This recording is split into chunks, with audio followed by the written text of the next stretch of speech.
Spider-Man, jumping from building to building, shooting webs. He is the true acrobat of the superhero world. He goes into blazing buildings to set people free. He is a true superhero. The Green Lantern, a magical ring that can conjure anything he thinks of. He can make the impossible real, make elephants, save the galaxy, save the world. He is a true superhero. And Captain America, my favorite, he is the definition of a true leader. Leading the troops into battle, showing them where to go, giving commands without a doubt, without a fear. He, too, is a true superhero. Now, I promise I didn't do an acrobatic roll to the front of the room to demonstrate my athletic prowess. I don't want to give you the wrong impression. But instead, it was to perhaps introduce how great and magnificent these superheroes are. But what are all these superheroes known for? Let's slow down for a second. Take a deep breath. All right. Spider-Man, jumping from building to building, saving people. He saves the city, that's right, okay. Let's see, we have the Green Lantern, part of the Justice League, helping all the different planets. He saves the universe in Captain America, okay. He beats the Nazis, just a small detail. Oh, and that's right, he saves the world too. Okay, wow. What large expectations for us to try to live up to. I know when I was a child, I always aspired to be a superhero. I've always wanted to be one. So, it only makes sense that almost every summer, when I would load up into my family's little car, in the middle of my two sisters for 9 hours, them poking and elbowing me the entire way, I was excited to get out of that car. So once we got to the beach, I saw on the horizon, we had to get through the hotel first. So we went to the hotel lobby.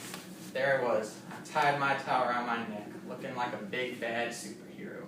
And I saw the beach right there. And I just started running as fast as I could. You better believe my cape started fluttering in the wind. I was about this high, but everybody was getting out of my way because I wasn't going to get stopped. As the speed built up, everybody just watched in awe. And then as I got closer to the beach and closer, I hit a glass door. I fell on my back. A naive, small child, looking up at the hotel lobby's ceiling. There it was. And at that moment, I was so embarrassed. I still am a little bit, but I've grown to accept it. And I just remember that hotel waiter, he coming over, looking down. Are you okay, little man? No, I was not. I was in shock, disbelief. How could this happen to me? It did. And perhaps that's the morals, and that's the theory we can begin to pick up on through this. We always seem to focus on trying to get the unobtainable, the things we can't. Last time I got bit by a spider, well, all I got was a nasty rash, and I had to go to the doctor for some medicine. Last time I went to get a ring, all they told me is every kiss begins with K. And as far as I know, the only thing that saved was my relationship. And well, as much as I want to be Captain America, this tie, maybe drinking some lemonade out of a mason jar, that's about as close as I'm going to get. So yes, it is something we strive to do, but these are unreal expectations. But that's not to undermine the human race, no. We are a great people. Can you tell me a superhero that's, known for painting? Oh, super painter, running around, painting the Mona Lisa, other great works of art. No. Or how about super archaeology man going around digging, looking for fossils? Ah, yeah, that guy. Oh, no. Humans have something else. We don't have superpowers. We are super innovators. Think about that for a second. Now, you might say, but Kenny, hold on. Superheroes save people's lives each and every day. Alright, we got Superman, flying around. He saved, 100, 1,000 people a day, maybe? Think about modern medicine. It saves countless amounts of lives, each and every day. Do you think a superhero came up with that? No. It's men and women just like you, just like me, working day in, day out to come up with these, putting their minds to work. How about bike helmets? Everybody always overlooks these. I mean, they're a pretty big deal. A little kid biking, he falls down. Do you think Superman's going to be there in time? He's probably saving somebody in the burning building. I don't know. No, it's a bike helmet. human innovation, divine human intellect came up with it. And we have to focus on these. And so many times, I think we undermine the importance of human everyday jobs.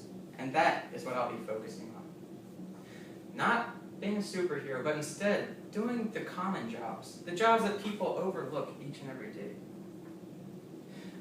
Imagine what would the world be like if we all did have superpowers. Have you ever read a comic book where, Superman just stays at the office the entire comic strip? I'm not. He's always interrupted with something, the world's always in peril, it's always in danger, and none of the actual work in the office gets done. Somebody has to get that job done, though. Who's it going to be? It's going to be us. Because a world without Clark Kent is not a world I want to live in. Can you think of your favorite cereal? Think about it real hard right now. I personally like Captain Crunch. No, Applejack? I don't know. Cheerios, maybe? We all have some type of favorite cereal. And guess who makes that cereal? I'll give you a hint. It's not a superhero. It's not somebody with superpowers. No. It's a man, a mortal man and woman, making it in a factory. Wow, what a concept. And have you ever looked on the back? You can usually find you can write to this address to send complaints or thank yous.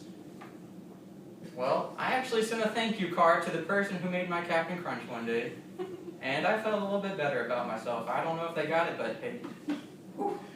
Because I don't want to live in a world without Captain Crunch. There's so many jobs that we overlook each and every day that people do that are so tedious, so seemingly small, but keep this world functioning. And therefore, I would like to commemorate you, everyone, for doing those jobs, for doing those tasks that people overlook so often. Because without that innovation, without doing those jobs, the world would not be a world worth saving. So no, it probably is not going to be the flashiest job. It's not going to be the most exciting thing in the world, but it's what is necessary. We are being the change that the world needs. The other day, I walked down from my hotel room. I got a cup of coffee, and that's when this light came and dawned on me, and the entire speech I was preparing finally made sense. What would all this mean if I didn't stop to tell the person taking my order, thank you? Thanks. Well, guess what? I did. And I'll tell you what, his face lit up.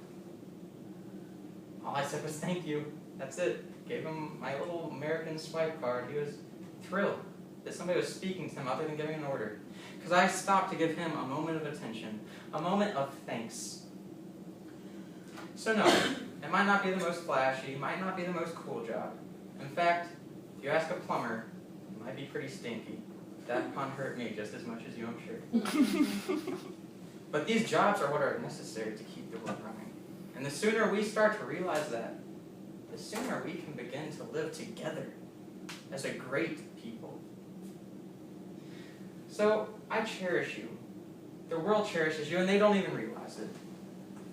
We are what the world needs, not superheroes.